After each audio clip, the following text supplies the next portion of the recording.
আমেরিকার প্রতি আমার কোনো ক্ষোভ নাই, কারণ ওরা সন্ত্রাসী, ওরা জঙ্গি, ওরা মানবতা বিরোধী হিসাবে ইতিমধ্যেই আখ্যায়িত হয়ে গেছে।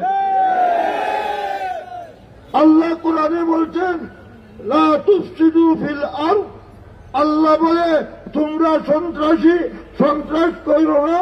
তারা বলে না, আমরা তো সন্ত্রাসী না, ইন্নামা নাহনু মুসলিহুন। আল্লাহর ঘোষণাকে তারা চ্যালেঞ্জ করে এসেছে 15 বছর পূর্বে, 1500 বছর পূর্বে।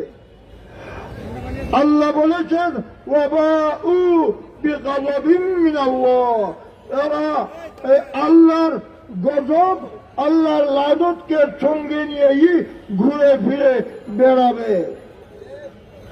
এই অবস্থায় তাদের চলছে। আর আমাদের জাতিসংঘ হচ্ছে আমেরিকার মার্কিন সরকারের একটা হাতিয়ার, তার সিদ্ধান্ত বাস্তবায়নের হাতিয়ার। তাই এদের কাছ থেকে চাওয়ার কিছু নাই।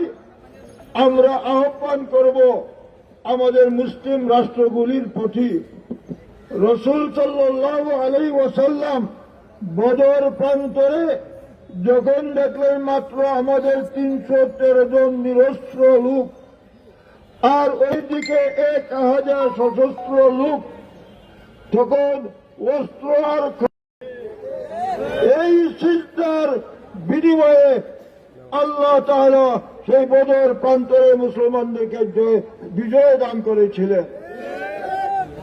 আজকে আমাদের সৌদি আরব, মিশর, ইরান, তুরস্ক, পাকিস্তান এইগুলি দ্রুত একত্রে বসে আমাদের যা আছে এই সব কিছু নিয়ে আমাদের সর্বশেষ শক্তিটুকু নিয়োগ করে মক্কায় মিলে এদের উপরে আক্রমণ চালাতে হবে।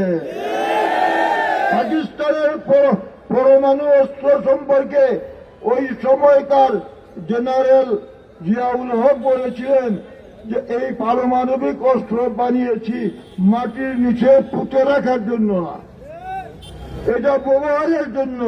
কাজে পাকিস্তানের কাছ থেকে আপনারা পারমাণবিক অস্ত্র সেই ইরান হয়ে, ইরাক হয়ে সেই সীমান্তে দিয়ে সেই অস্ত্রগুলি ব্যবহার করুন। এই যা আছে শক্তি তা নিয়ে লড়ুন, দেখবেন আল্লাহ আমাদেরকে বিজয় দান করবে।